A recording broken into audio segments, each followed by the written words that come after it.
এই 2026-এ আসেন, 2026-এ এই যারা সাধারণ মুসলিম, সাধারণ যারা মুসলিম আছে, সাধারণ যারা জনগণ আছে, তারা এই কোরআনের পথে আসে না কেন?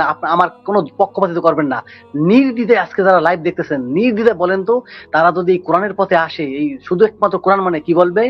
ইহুদিদের দালাল, মুরতাদ। তাহলে এটা কি এক ধরনের মুখোশ না? নামাজটা তাহলে এক ধরনের মুখোশ হিসেবে ব্যবহার হচ্ছে না কাইম ভাই? কোরআন তো জন্মের পরে আমরা ঘরে দেখেছি শীতল ভাই, র্যাকে দেখেছি, তাকে দেখেছি, মসজিদের র্যাকে দেখেছি, কিন্তু আমাদের হাতে তুলে দেওয়া হয়নি, তুলে দেওয়া হয়েছিল ফাজাইলে আমল, অন্তত আমার হাতে। জেনারেল লাইনের লোকজনই বেশি, ইহুদি খ্রিস্টানদের দালাল। এরা এই অনলি কোরআন নিয়ে এরা মতভেদ সৃষ্টি করছে, আলাদা একটা গ্রুপ তৈরি হয়েছে বিভিন্ন ধরনের। তারা তো ভাই তাই বলবে, এবং যারা বলে তারা ভাই কোরআন পড়ে দেখে না, মোল্লারা যেটা বলে সেটাই শোনে, তারা কোরআন পড়েও দেখে না বলেই কথাগুলো বলা সাহস পায়। আল্লাহর কোরআন যদি কেউ পড়তো এবং বুঝে পড়তো, তারা এই কথাগুলো বলা সাহস পেত না। লা ইলাহা ইল্লাল্লাহ, লা ইলাহা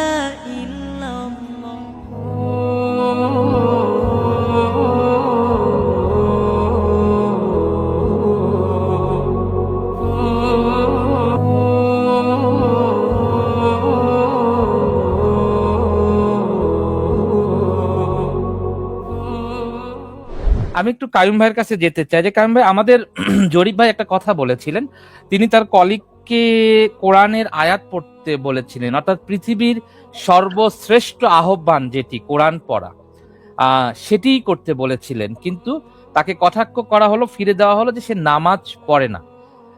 কায়ুম ভাই, আমি প্রশ্ন যেখানে করতে চাই সেটি হচ্ছে যে তাহলে নামাজ যদি আমাদের এই জরিফ ভাই পড়তো, পাশাপাশি সে যদি চুরিও করত, ডাকাতি করত, জিনা করত, তবুও প্রবলেম নাই, সে নামাজ পড়ে, তাই জরিফ ভাইয়ের কথা মনোযোগ দিয়ে হয়তো শোনা হতো। তাহলে এটা কি এক ধরনের মুখোশ না? নামাজটা তাহলে এক ধরনের মুখোশ হিসেবে ব্যবহার হচ্ছে না কাইম ভাই? হ্যাঁ, অবশ্যই। হে যুবক, তুমি জেনা করেছো, নামাজে এসো। তুমি চুরি করেছো, নামাজে এসো। তুমি পাপ করেছো, নামাজে এসো, তাহলে তোমার সব গুনাহ মাফ হয়ে যাবে। ওই যে হে যুবক নামাজে এসো, অর্থাৎ যারা বলে তারা কিন্তু নামাজ শব্দটা কি সেটাই বুঝে না প্রথমত। যেমন আমাদের আজহারি সাহেব সেদিনকে একটা মাহফিলে বলছিলেন, সবচাইতে বড় নফল ইবাদত হচ্ছে কোরআন পড়া, সবচাইতে বড় নফল ইবাদত হচ্ছে কোরআন পড়া। অথচ আল্লাহ কোরআনকে সূরা কাসাসে বললেন ভারীটা করেছি, কোরআন ফরজ, আর উনি বললেন নফল ইবাদত। আর কোরআন হচ্ছে, এই নামাজ হচ্ছে ফরজ ইবাদত, কোরআন নফল ইবাদত আর নামাজ হচ্ছে ফরজ ইবাদত। তো তারা তো ভাই তাই বলবে, এবং যারা বলে তারা ভাই কোরআন পড়ে দেখে না, মোল্লারা যেটা বলে সেটাই শোনে, তারা কোরআন পড়েও দেখে না বলেই কথাগুলো বলা সাহস পায়। আল্লাহর কোরআন যদি কেউ পড়তো এবং বুঝে পড়তো, তারা এই কথাগুলো বলা সাহস পেত না। তারা ভাই আসলে কোরআন পড়ে দেখে না। হ্যাঁ, আপনি প্লে করেন। জি, যথার্থই বলেছেন। আমি একটু এটা প্লে করি, তারপরে জামিল ভাইয়ের কাছে যাব একটা প্রশ্ন নিয়ে, এরপরে আমাদের বোনের কাছে যাব প্রশ্ন নিয়ে। যে তুমি যদি ঘুষখোর হও, ঘুষ খেয়ে এসে নামাজ আদায় করো। তুমি যদি সুদখোর হও, কোটি টাকা সুদ খাওয়ার পরে সালাত আদায় করো। তুমি যদি জেনাকারী ব্যভিচারী হও, পতিতালয় থেকে বের হয়ে সালাত আদায় করো। তুমি যদি বিড়িখোর সিগারেটখোর হও, তাহলে বিড়ি খেয়ে সিগারেট খেয়েও তুমি সালাত আদায় করো, সালাত ছাড়িও না। গুনাহের দোহাই দিয়ে, গুনাহের অজুহাত দিয়ে সালাত ছাড়িও না। যত বড় পাপী হও, যত বড় গুনাহগার হও, যত বড় গুনাহগার হও, যত বড় পাপী হও, সালাত ছাড়িও না। জি, আমি একটু জামিল ভাইয়ের কাছে এই ব্যাপারে জানতে চাই। আলহামদুলিল্লাহ, আমার কাছে জানতে না চাই, আল্লাহর কাছে জানতে চান। দেখেন আল্লাহ কি বলছে। আমি তো আল্লাহর বিধান ছাড়া কথা বলি না। তো আল্লাহ বলছে যে আল্লাহর বিধান দিয়ে মানুষকে বিধান দেয় না, আদেশ দেয় না, উপদেশ দেয় না। উপদেশ দিতে হবে কি দিয়ে? মানুষকে আহ্বান করতে হবে, দাওয়াত দিতে হবে কি দিয়ে? ফাযাক্কির বিল কুরআন 50-45, যে তুমি কোরআনের সাহায্যে মানুষকে উপদেশ দাও। তারপরে 25-52 কোরআনের সাহায্যে তাদের বিরুদ্ধে প্রবল জিহাদ চালিয়ে যাও। সব জায়গায় কোরআন, আর যে কোরআন দিয়ে বিধান দেবে না, আইন দেবে না, মানুষকে ফাইসালা দেবে না, মানুষকে উপদেশ দেবে না, নিজের কিস্সা কাহিনী মন মতো কথা বলবে, মনে যা আসে তাই বলবে। আল্লাহ বলতে বলে মুশরিক, বলে কাফের। বুঝতে পারছেন? তো আল্লাহ বলতেছে ও ঠেকতেছে আল্লাহ কাফের, তা আমার তো কিছু বলার নাই। কাজে ওরা হচ্ছে যাইয়া কি ওই যে আপনি বললেন না, ভাইয়ের কাছে প্রশ্ন করছিলেন যে শুধু কি ওরাই কোরআনের কথা বলবে, আসলে কি ওরাই কোরআনের কথা বলবে কিনা আমরা একটু কোরআনের কাছে, ফোরকানের কাছে জিজ্ঞাসা করি, ফোরকান দিয়ে একটু জাস্টিফাই করে আসি, ফোরকান কি বলে যে শুধু কি কোরআনের কথা ওরাই প্রচার করবে। আজকের জাতিকে দেখাই দেন সূরা, আপনি নিয়ে আসেন বাংলায় পড়ে দেখান সূরা বাকারার 90, আমি 3টা আয়াত দেখাবো যে কারা কোরআন প্রচার করবে, দেখেন নিয়ে আসেন। আল্লাহ যে কাউকে দিয়ে যাহাকে ইচ্ছে মন চায় আল্লাহ আমার এই বাণী প্রচার করাবো, কিন্তু ওরা অহংকার করে, ওরা প্রত্যাখ্যান করে আমরা কেন বলি, আল্লাহ সে কথা বলে দিচ্ছে। আমি বাকারার 90 নিয়ে আসেন, 290। জি, সূরা বাকারা পবিত্র কোরআন মাজিদের 2 নম্বর সূরার 90 নম্বর আয়াত। আমি বাংলা অনুবাদ পড়ছি বয়েন ফাউন্ডেশনের। রাব্বি আউযু বিকা মিন হামাজাতিশ শায়াতিন ওয়া আউযু বিকা রাব্বি আন ইয়াহদুরুন। বিসমিল্লাহির রহমানির রহিম। যার বিনিময়ে তারা নিজেদেরকে বিক্রয় করেছে তা কত জঘন্য, তা এই যে আল্লাহ যা নাজিল করেছেন তা তারা অস্বীকার করেছে, এবং এই জিদের বশবর্তী হয়ে যে আল্লাহ তার বান্দাদের মধ্য থেকে যাকে ইচ্ছা তার উপর তার অনুগ্রহ নাজিল করেছেন। সুতরাং তারা ক্রোধের উপর ক্রোধের অধিকারী হলো, আর কাফিরদের জন্য রয়েছে লাঞ্ছনাকর আযাব। সজীব ভাই আপনি 3-74 নিয়ে আসেন, আমি একসাথে আলোচনা করবো না, নিয়ে আসেন। এটা সূরা ইমরান 3 নম্বর সূরার পবিত্র কোরআন মাজিদের 3 নম্বর সূরার 74 নম্বর আয়াত। তিনি যাকে চান তার রহমত দ্বারা একান্ত করে নেন, আর আল্লাহ মহা অনুগ্রহের অধিকারী। 6-124 সূরা আনামের 124। আর যখন তাদের নিকট কোনো নিদর্শন আসে তারা বলে আমরা কখনো ঈমান আনব না যতক্ষণ না আল্লাহর রাসূলদেরকে যা দেয়া হয়েছে আমাদেরকে তার অনুরূপ দেওয়া হয়। আল্লাহ ভালো জানেন তিনি কোথায় তার রিসালাত অর্পণ করবেন। যারা অপরাধ করেছে অচিরেই তাদেরকে আক্রান্ত করবে আল্লাহর নিকট লাঞ্ছনা ও কঠোর আযাব, কারণ তারা চক্রান্ত করত।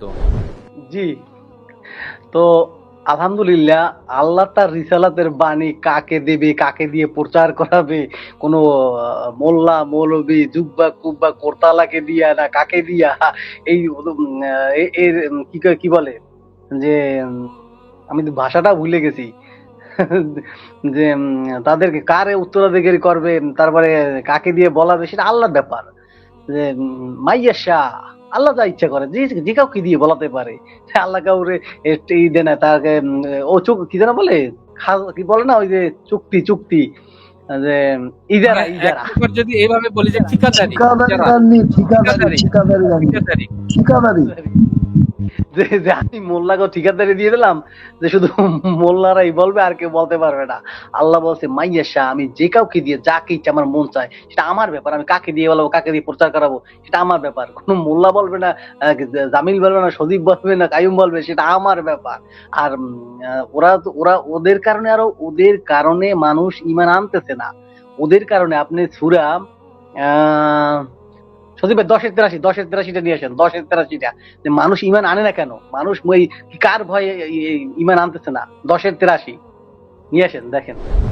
বস্তুত মুসার প্রতি তার স্বগোত্রীয় লোকদের মধ্যে প্রথমে শুধু অল্প সংখ্যক লোকই ঈমান আনলো, তাও ফিরআউন ও তার প্রধান বর্গের এই ভয়ে যে তারা তাদেরকে নির্যাতন করে। আর বাস্তবিক পক্ষে ফিরআউন সেই দেশে রাজ্য ক্ষমতা রাখত, আর এটাও ছিল যে সে ন্যায়ের সীমা অতিক্রম করে ফেলত। জি, এখন আপনি দেখেন শরীফ ভাই, আপনি এখানে বুঝতে হবে কোরআন হিকমা বুঝতে হলে হিকমা লাগে, আমি তো বারবার বলি। আপনি দেখেন ফেরাউনের মুসার জামানায় তারা কিন্তু বুঝতে পারছে, ওই যে আপনি আরেকটাতে পড়লেন, তারা কিন্তু বুঝতে পারছে হ্যাঁ মুসা সত্য, মুসা যে কেতাব আনছে মুসা সত্যই রসুল এবং মুসার রব সত্য। শুধু তারা এই ভয়তে ঈমান আনে নাই যে ফেরাউন এবং ওই ফেরাউনের জাতিরা, ফেরাউনের দলের লোকেরা তাদেরকে নির্যাতন করবে, এই ভয়ের আশঙ্কায় তারা ঈমান আনে নাই। এখন আপনি আসেন সেম এই 2026-এ আসেন, 2026-এ এই যারা সাধারণ যারা মুসলিম আছে, সাধারণ যারা জনগণ আছে, তারা এই কোরআনের পথে আসে না কেন? আমার কোনো পক্ষপাতিত্ব করবেন না। নির্দ্বিধায় আজকে যারা লাইভ দেখতেছেন, নির্দ্বিধায় বলেন তো, তারা যদি এই কোরআনের পথে আসে, এই শুধু একমাত্র কোরআন মানে কি বলবে? ইহুদিদের দালাল, মুরতাদ। 26 সালে আরেকটা মিলান আর ফেরাউনের আরেকটা মিলান, যে তাদের ভয়ের তারা জানতো। এখনো যারা আছে, এই যে আজকে আপুরা বলে যে হাসনান আপু, এই যারা ভাই আসছিল, তারা তো আলহামদুলিল্লাহ এসে গেছে। কিন্তু যারা শুনি এবং যারা ওই পথে আছে, যারা হাদিস, ওরা কিন্তু জানে একমাত্র কোরআনী বিধান, একমাত্র কোরআনী সত্য। হ্যাঁ, শুনতে পাচ্ছি ভাইজান। আসসালামু শীতল আলাইকুম। ভাই, অনেক ধন্যবাদ আজকের এই প্রাণবন্ত অনুষ্ঠানে যুক্ত হওয়ার জন্য। সত্যি স্টুডিওটা অত্যন্ত প্রাণবন্ত হয়েছেন। আর যারা আমাদেরকে সহযোগিতা করছেন, আমাদের ভাইরা ব্যাগ স্টেজে থেকে, তাদেরকে অনেক অনেক ধন্যবাদ। শীতল ভাই, আমাদের জরিফ ভাই এবং আমাদের হাসনাহানা আপু, আমাদের এক ভাই এবং এক বোন আজকে নতুন আমাদের সাথে যুক্ত হয়েছেন। তবে যুক্ত এখানে ফিজিক্যালি নতুন হলেও তাদের যে অনুভূতি, শীতল ভাই, একেবারে আমাদের অনুভূতির সঙ্গে ম্যাচিং করে যায়। আমরা যেদিন প্রথম কোরআন পেয়েছিলাম, কোরআন তো জন্মের পরে আমরা ঘরে দেখেছি শীতল ভাই, র্যাকে দেখেছি, তাকে দেখেছি, মসজিদের র্যাকে দেখেছি, কিন্তু আমাদের হাতে তুলে দেওয়া হয়নি। তুলে দেওয়া হয়েছিল ফাজাইলে আমল, অন্তত আমার হাতে জীবনে প্রথম ফাজাইলে আমল ধরেছি আমি। কোরআন ধরেছি তো জীবনের বোধহয় 1/3 শেষ হওয়ার পরে। এখন শীতল ভাই, আমি একটু আপনার কাছে জানতে চাই, এই যে আমাদের হাসনাহানা আপু বা আমাদের জরিফ ভাই, এই যে মানুষগুলো তারা কোরআনকে এখন নতুন করে জানতেছে, বুঝতেছে, এতে কি এটাই প্রমাণ হয় না যে আমাদের যে উদ্যোগ, বিশেষ করে যারা আমরা অনলি কোরআনিস্ট পরিচয় দিচ্ছি, আমরা আসলেই আমাদের যে আমাদের যে রুট, আমরা সঠিক পথে যাচ্ছি? আমি একটু আপনার কাছে জানতে চাই শীতল ভাই। জি, ধন্যবাদ সম্মানিত মডারেটর, উপস্থিত সবাইকে আমার সালাম, আন্তরিক অভিনন্দন। হ্যাঁ, আমাদের জরিফ ভাইয়ের কথাগুলো খুব মন দিয়ে শুনছিলাম। হাসনাহানা আপুর কথাগুলো আমি শুনতে পারিনি, জানতে পারিনি, ওনাকে বুঝতে পারিনি আমি। তবে জরিফ ভাই যে কথাগুলো বললো, হ্যাঁ, খুব ভালো লাগলো।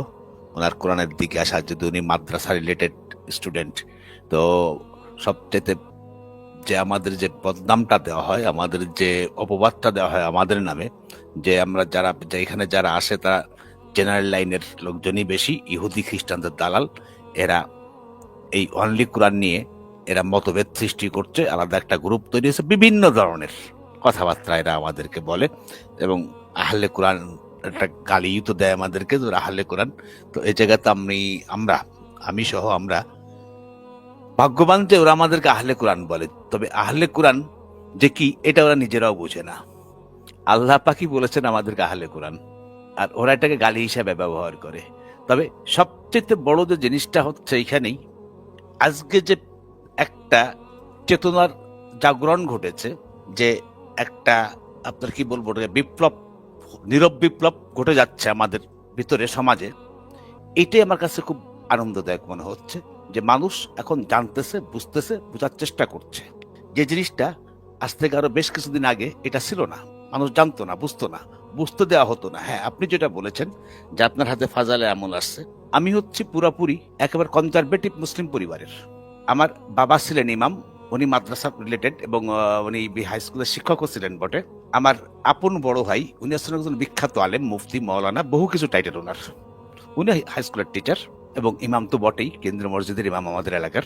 তো এই পরিবারের ভিতরে আমার বেড়ে ওঠা, তো একেবারে বাল্যকাল থেকেই মক্তবে পড়া বাধ্যতামূলক, পড়তে যেতাম, পড়তাম, জাস্ট পড়ানো হতো, আলিফ বা তাসা, সূরা কেরাত, কোরআন শরীফ ধারণা হতো, কোরআন শরীফ পড়তে বলা হতো, বাট কখনো এর অর্থ কেউ কখনো বলে দেয়নি। এটাই ছিল সবচেয়ে বড় একটা ইন্টারেস্টিং বিষয়। এই যে ভাই যেটা, জরিফ ভাই যেটা বললেন, যে উনি মাদ্রাসায় পড়েছেন, বাট ওনাদেরকে কোরআন পড়ানো না, ওনাদেরকে পড়ানো তো হাদিস। তো হাদিস সম্পর্কে তো বহু কথা আমি বলেছি এখানে প্ল্যাটফর্মে, এবং আমিও খুব মোটামুটি একটু লেখালেখি করি, এই হাদিস কোরআন বিষয় নিয়ে লেখালেখি করি, সেখানে অনেক লেখা লিখেছি আমি। তো এই সবচেয়ে বেশি আমার কাছে ওদের গালি খাই, হাদিসবিদদের গালি খাই, যাই কিছু করি না কেন, বকরজাকা অনেকে খাই। আজকেও আমাদের হোয়াটসঅ্যাপ গ্রুপে অনেক ধরনের কথাবার্তা হয়েছে, এটা একটা হাদিসপন্থী এসে আমাকে ইমার্জেন্সি ভাবে একটা নিতে হলো।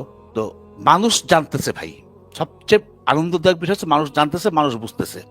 এখন আল্লাহ পাক যাকে হেদায়েত দিবেন সে অবশ্যই জরিফ ভাইয়ের মতো এখানে আসবেন, আমার মতো এখানে আরো অনেকে আসবেন, সজীব ভাই আপনার মতো আসবেন, যাদের জানার ইচ্ছা থাকবে, যাদের আল্লাহ পাক বুঝ দিবেন। আল্লাহ যদি হেদায়েত না করেন তো আমরা তো বলে কাউকে হেদায়েত করাতে পারবো না, তাই না? এটা হচ্ছে সবচেয়ে বড় না। জি, ধন্যবাদ সজীব ভাই।